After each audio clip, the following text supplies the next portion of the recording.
Bonjour. Aucune envie d'être un modèle 2.0 ni 2.1 d'ailleurs. Nous ne sommes pas des logiciels, nous ne sommes pas des machines, nous n'avons pas à être fiables et il n'existe pas de mise à jour à faire à distance ou à acheter pour améliorer la bête. En gros, je ne veux pas devenir la meilleure version de moi-même. Et quand je parle d'avoir plus d'attention, de la récupérer, de la reprendre à ceux qui nous la volent, enfin plutôt à ceux à qui nous la donnons volontiers en échange d'un petit shot de dopamine. Quand je parle d'attention, donc, ce n'est pas pour que ce soit un concept éthéré, virtuel. Non. Cette attention peut être récupérée dans un but global avec plein d'applications possibles. Applications dans le sens usage, pas dans le sens appli du téléphone. Et ça, c'est plutôt concret et hyper motivant. Cette récupération d'attention passe par des moyens qui sont parfois les mêmes d'ailleurs que ceux que préconisent les vendeurs de mise à jour vers la meilleure version de soi-même. Parce qu'il n'y a pas non plus 40 principes. Des milliers de méthodes, par contre, ça oui. Et les meilleures sont, à mon avis, les plus simples, celles que l'on a toujours sur soi, c'est-à-dire son corps, ses sens, ses mouvements. Alors, pourquoi récupérer l'attention? Pourquoi en avoir davantage?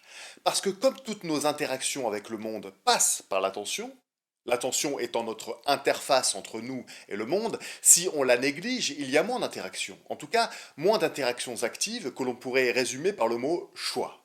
C'est-à-dire nous qui choisissons d'aller vers telle ou telle partie du vaste monde.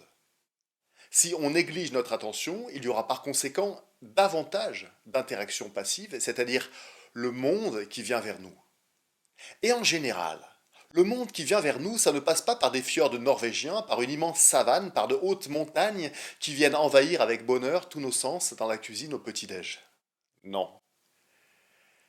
Ça passe plutôt par un écran de 5 pouces de diagonale, des images hyper saturées avec un son plus ou moins criard, et ce sont des algorithmes qui décident de quelle manière le monde vient vers nous.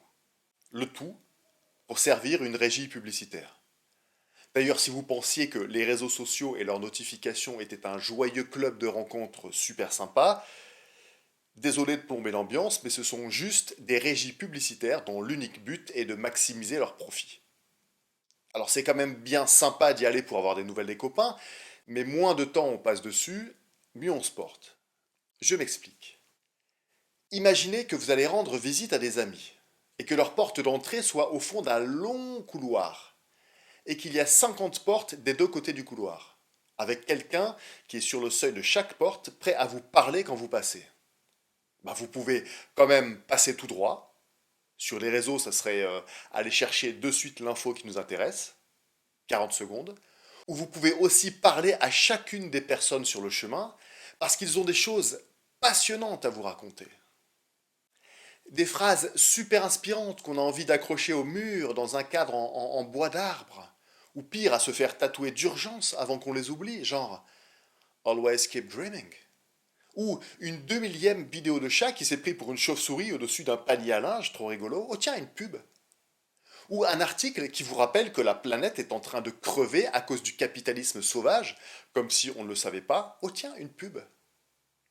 Ou un partage de gens qui sont vos amis et vous ne connaissez même pas la tête qu'ils ont dans la vraie vie. Oh tiens, une pub. Et tout ça à l'aller et au retour. Et d'ailleurs, vous aurez quasiment tout oublié à peine sorti du couloir. Cette situation, ça s'appelle scroller pendant 20 minutes et 40 secondes alors qu'on était juste venu passer 40 secondes. Et ça, plusieurs fois par jour. Alors on en fait quoi de tout ce temps récupéré? C'est 20 minutes par session 4 fois par jour multiplié par 6 jours qui font donc 8 heures dans la semaine. Je précise que je suis bien en dessous des statistiques de temps d'écran moyen sur les réseaux sociaux ou devant les infos. On en ferait quoi de ces 8 heures?